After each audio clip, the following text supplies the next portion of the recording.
Bom, então hoje a gente vai falar sobre o estado depressivo e qual caminho pode te levar, um dos caminhos que podem te levar à depressão, que é o ódio, tá? Esse sentimento que, se você não tomar certo cuidado, ele não só afeta a tua parte mental, como todinho o teu organismo, todo o teu corpo, principalmente na parte cardíaca, tá? Então, a gente vai falar sobre o estado depressivo, quando ele serve para esconder esses sentimentos hostis, tá? Que na maior parte do tempo eles permanecem inconscientes. Então, às vezes, quando a pessoa chega no consultório com um quadro depressivo e dizendo que não sabe nem por que tá nesse quadro, não entende o motivo, né? É onde eu falo também para vocês sempre procurarem ajuda de um profissional que te olhe numa parte como tudo, tá? Porque tem muitos profissionais que você chega com alguns sintomas e ele mesmo te dá o diagnóstico de depressão, que às vezes nem pode ser. Depressão é muito banalizada hoje em dia, qualquer coisa a pessoa fala, eu tô deprê, tô depressiva, tô... E não é assim. Existe uma grande diferença entre o estado de depressão e de depressividade, tá? É isso que a gente vai tentar elucidar vocês hoje um pouquinho, tá? Falando sobre esse estado que serve para esconder muitas vezes, tá? Não é em todos os casos, mas em alguns, onde ele serve para esconder, na verdade, um profundo sentimento de ódio, tá?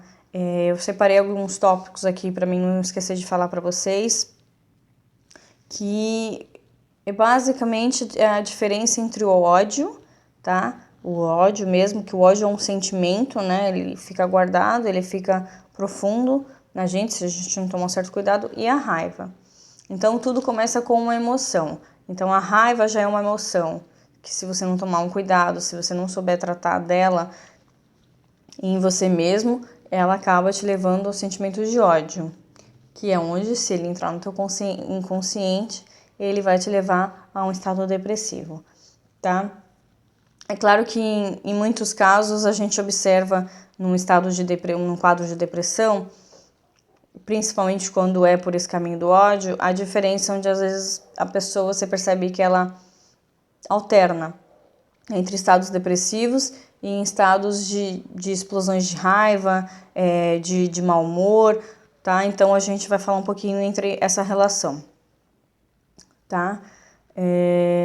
Nem sempre fica evidente, né? Se você não perceber, ou então se não for um profissional que te olhe como um todo, como eu já falei, você chega falando de alguns sintomas, ele mesmo já te dá o diagnóstico de depressão, que às vezes não é. Na nossa vida, no nosso dia a dia, a gente tem que aprender a lidar com dois sentimentos que ficam... São dois polos, que é o negativo e o positivo, né? Amor e ódio fazem parte de todo e qualquer ser humano e da nossa vida. Não tem como você viver num polo só. O que você tem que fazer, que a gente tanto fala aqui, né, que é por esse caminho que você consegue, através da meditação, é ter o seu autocontrole. Tudo é um equilíbrio, né? É sempre o caminho do meio. A presença do ódio é a ausência do amor, e a presença do amor é a ausência do ódio. Então, quando você perceber que você está num estado de emoção, de raiva, de que alguém te feriu, você tem que tomar muito cuidado para não entrar por esse caminho do ódio, que esse sentimento rancoroso, né? Quando a gente fala a pessoa, nossa, é uma pessoa rancorosa.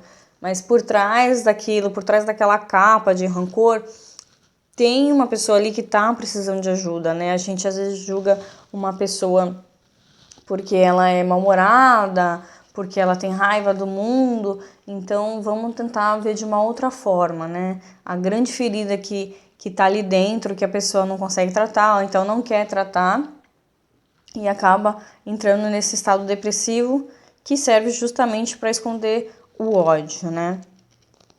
Certa dose de depressão, gente, faz parte do nosso cotidiano, tá? É onde a gente chama da depressividade, tá? É quando, por exemplo, a gente passa por uma frustração, por uma separação, ou por uma pessoa vir te julgar errado, te agredir verbalmente. Então faz parte, a gente acaba ficando depressivo, a gente fica chateado a princípio, né? Conjunto com a raiva, aquele sentimento de raiva pelo outro, tá? E a gente tem que entender que a coexistência entre o ódio e o amor faz parte de qualquer relacionamento, tá? Entre pai e mãe, filho, com o namorado, com o marido, todo relacionamento existe o amor e o ódio, tá? Quando a intensidade do ódio aumenta, é o que eu falei, o amor diminui. E isso seja por frustrações, desapontamentos, situações não favoráveis, isso acontece e é normal. Só que faz o quê? Faz necessário você resgatar o amor, tá? Primeiramente por si e automaticamente pelo outro. Porque quando a gente não resgata, o que acontece? Vem o ódio, a gente fica com raiva da outra pessoa, automaticamente a gente fica com raiva da gente. Por isso que a gente ouve falar, né? Nossa, eu tenho raiva de mim mesmo por ter gostado, por ter amado, por ter cuidado, ter tratado bem a outra pessoa. E isso é real. Quando a gente sente ódio de outra pessoa, a gente sente ódio pela gente. Assim como não é possível você amar outra pessoa sem você se amar. É o que Jesus fala. Amar o teu próximo como a si mesmo. Não tem como você amar outra pessoa se você não se ama. Você não sabe o que é o amor, você não entende sobre o amor. Então a mesma coisa é o ódio, tá? Só que geralmente não geralmente, mas ele fica mais latente, mais perceptível quando a gente sente ódio pela outra pessoa. A gente também sente ódio pela gente, tá? Então sempre vai haver essa coexistência entre amor e ódio. Então vamos falar a diferença entre a depressividade e a depressão, tá? No caso da depressividade, a gente é tomado por aquele intenso nevoeiro, né? Ou seja, pela frustração, pela separação, onde a gente fica paralisado. Então é a hora de se fechar para balanço. Então a gente se fecha para balanço e fica no meio daquela névoa. Quando a pessoa tem um certo equilíbrio, tá? Tem um pouquinho mais de equilíbrio do que o normal, é conectada consigo mesmo, tudo isso, ela espera, ela se fecha para balanço e a gente espera que o nevoeiro baixar, que é claro que ele vai baixar, tudo é passageiro na vida, tá? Então ele abaixa, aquele nevoeiro abaixa, até que a gente possa ver as coisas mais claramente.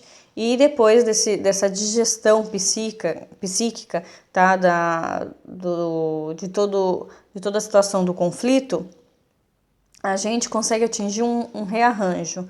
Então a gente sempre vê as pessoas falarem que depois de uma depressão, claro, mais suave,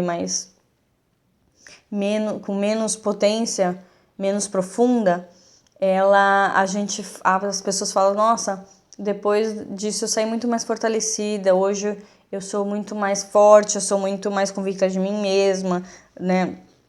Eu tô mais madura. Então, esse é o estado de depressividade, quando a gente é atingido pelo nevoeiro, só que a gente tem a paciência com a gente mesmo, com o outro, a gente começa a perceber que não foi talvez tão intenso como ali no calor da emoção, do momento, né, daquela verdadeira raiva que a gente sente, ao mesmo tempo da tristeza por ser, a gente se sente traído, né, se sente ofendido, mas quando a gente espera baixar um nevoeiro, a gente vê que não foi bem assim. Claro, todos nós somos seres humanos e somos falhos, né, todos. Às vezes somos atingidos, mas nas outras a gente também atinge. Então, é sempre importante a gente deixar esse nevoeiro baixar, para a gente poder ver as coisas claramente, poder ver que não foi talvez com tanta intensidade quanto a gente achou que realmente era, né? Então, após essas experiências de depressividade, que muitas vezes se repetem na nossa vida, né? Não tem como a gente fugir, o melhor é você saber lidar com ela, para ela causar o efeito que verdadeiramente ela tem que causar, que é o amadurecimento do ser humano, né? Do nosso amadurecimento para a gente poder avançar na vida, tá? Então isso é a depressividade, tá? O problema, gente, é quando, em alguns casos, a gente acaba paralisando no meio do caminho, né? E a gente já não consegue mais ver a luz no fim do túnel e a gente fica estático ali naquele nevoeiro. E por mais que quando a gente... Eu sei que muitas vezes, na maioria dos casos inconscientemente, quando ele finalmente começa a baixar, a gente dá força e ele vai cada vez mais aumentando, até que você não vê mais luz no fim do túnel mesmo, você já não vê mais saída, tá? Então aí o estado de depressividade, ele se torna uma depressão instalada, tá? E aí é onde um acontecimento natural da vida, que são altos e baixos para o nosso amadurecimento, ela acaba se tornando uma patologia, tá? E aí é onde é o grande X da questão, que muitos profissionais da saúde, muitos médicos, até psicólogos, não conseguem tratar e até mesmo se tratar a si mesmo por causa desse todo esse envolvimento da gente não deixar esse nevoeiro baixar, a gente dá intensidade para ele através do quê? Através dos pensamentos que são acelerados e sempre repetitivos, da gente não prestar atenção nisso, não se calar, não se auto-acalmar. A gente sempre quer acalmar o outro, a gente consegue sempre pro outro, né? Que as pessoas falam, poxa, para as pessoas eu sou tão boa, mas para mim eu não consigo. Por quê? Porque a gente não usa ferramentas, as ferramentas que a gente tem pra gente mesmo. A partir do momento que você consegue usar essas ferramentas para você, você vai se curar. Então, a gente vai falar agora desse estado que, em geral, é desencadeado, é lógico, por uma morte de uma pessoa querida, de uma desilusão amorosa ou até um projeto pessoal que foi fracassado, que são objetos mais importantes da nossa vida que a gente leva, né? Que é a pessoa amada, um grande projeto de vida que você sempre quis e infelizmente fracassou por algum motivo, alguma coisa. Então aí vem a história do sujeito e objeto, tá? Então, quando esses objetos por algum motivo eles são perdidos, a gente, sob a forma de disfarce invertida, a gente começa a fazer as violentas autoacusações e autocensura, tá? Então o sujeito começa a expressar um profundo sentimento de ódio pela outra pessoa ou pelo objeto que foi perdido, a gente entra na melancolia, tá? Então a gente entra naquela tristeza profunda e a gente se sente o coitadinho, a vítima, porque a gente foi abandonado, a gente se sente traído, desapontado, entendeu? Abandonado mesmo pela outra pessoa e o ódio passa para o inconsciente, tá? A gente entra nesse estado melancólico, que é a depressão mais profunda, é aquela tristeza que não tem fim, é um peso que fica no teu peito, né, nas tuas costas, em você inteiro, aquele estado que te paralisa realmente. E a gente não consegue superar esses sentimentos, transpassar isso. E para onde vai o ódio? De vez a gente, como eu falei, sempre conscientes, estarmos conscientes dos nossos sentimentos, das nossas emoções, a gente acaba levando ele para o inconsciente, tá? E em vez da gente reprimir ele, de deslocar para ele para outras coisas, outros objetos, talvez um curso, né, uma viagem, depois de uma situação tão traumática como essas, a gente não faz isso, a gente passa ele para o inconsciente, a gente engole o ódio, né, a gente devora ele realmente, tá, e a gente passa a dirigir ele para uma parte da gente mesmo, que a gente começa a cumprir o papel da pessoa odiada, tá? Então a gente entra na autodepreciação, tá? Que serve até como álibi para disfarçar esse profundo ódio, esse profundo rancor pelo outro, tá? Que automaticamente volta para nós esse rancor. E é onde a depressão profunda fica instalada, que é aquele estado melancólico, aquela tristeza profunda, e chega a hora do quê? Da gente buscar ajuda de um profissional, tá? Agora eu vou falar para vocês um pouquinho sobre os caminhos que podem te levar a sair desse estado. A primeira coisa é buscar uma ajuda profissional, tá? Sempre tentem, gente, por favor, buscar visão holística, tá? Que te olhe como um ser humano como um todo. Você não é só a parte biológica, tá? Você tem o sentimental, o emocional, o mental e o espiritual, tá? É muito importante tratar de tudo, de você todo, tá? A sua parte biológica ela é afetada através dos seus pensamentos, tá? Então, é claro, se você tem pensamentos sobre ódio da outra pessoa, sentimentos sobre ódio sobre você mesmo, tá?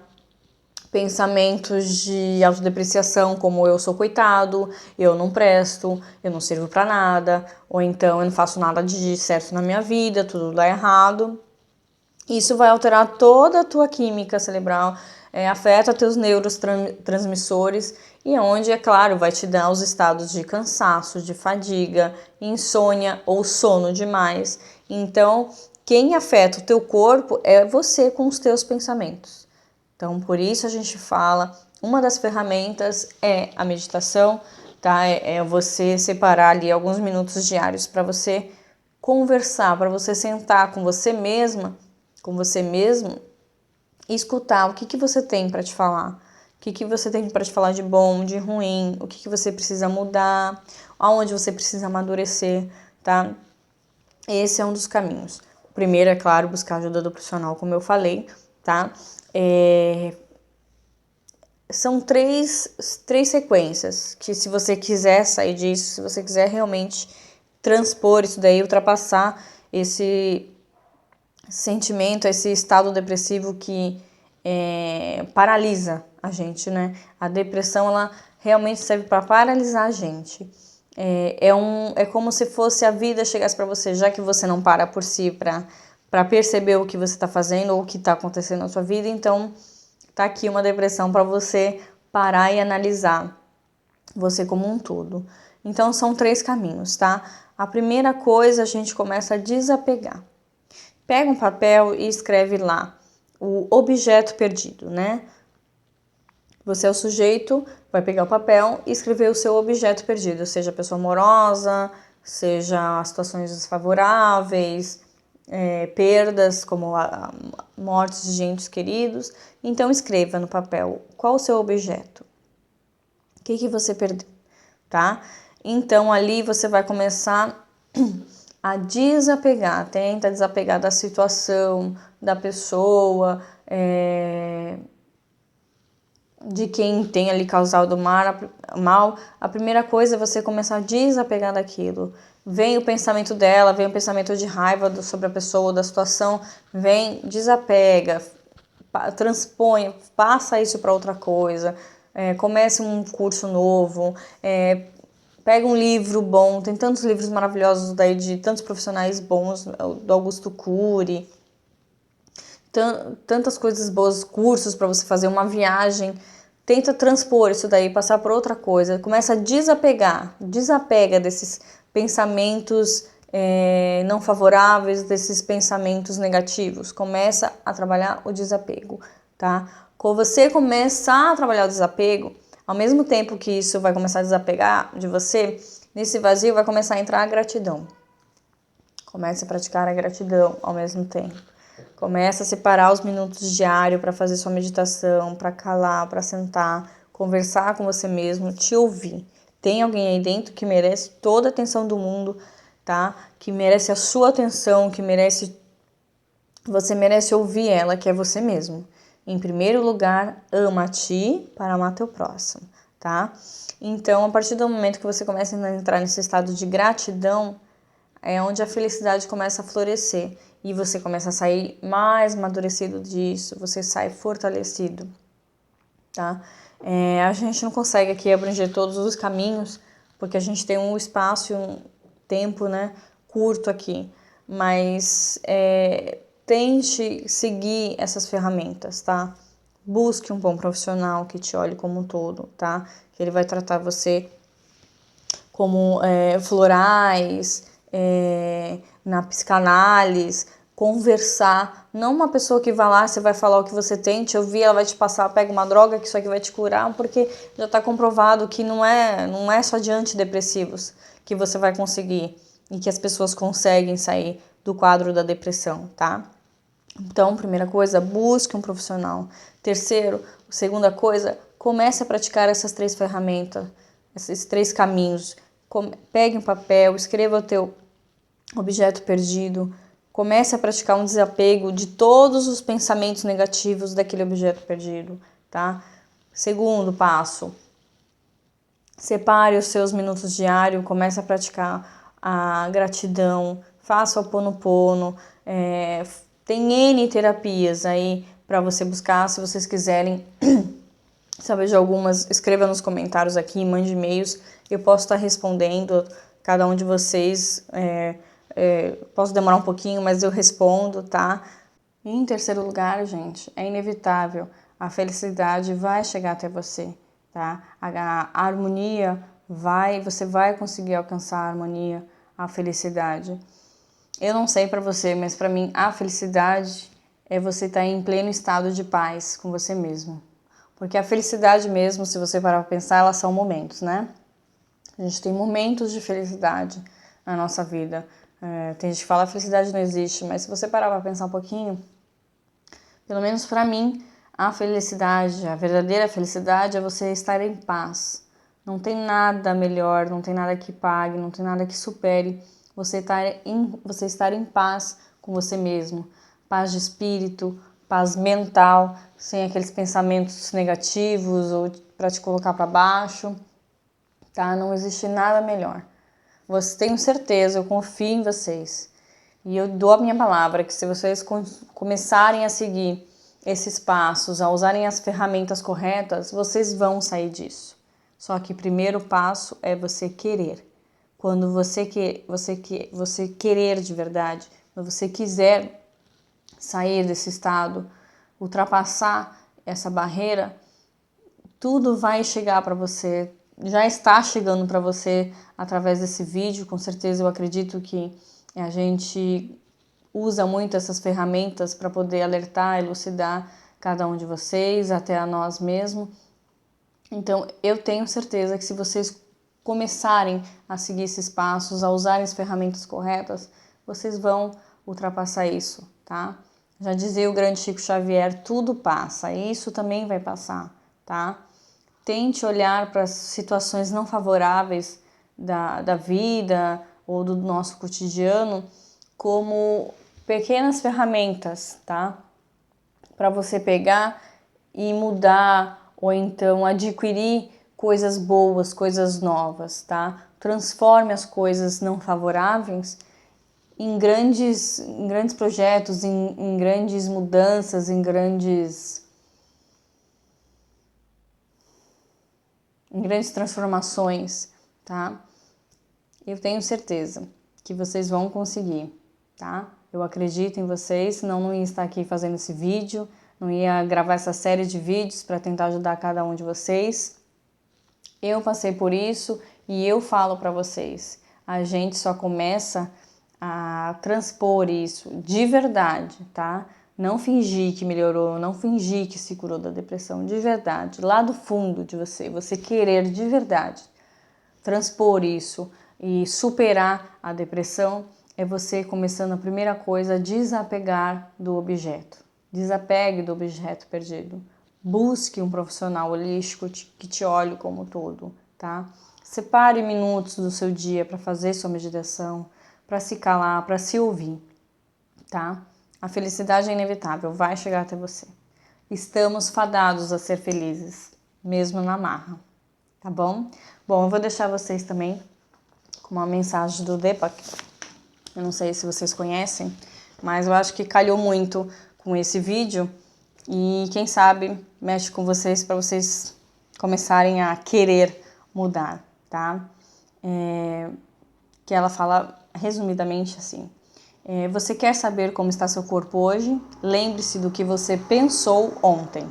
Quer saber como estará seu corpo amanhã? Então olhe seus pensamentos hoje.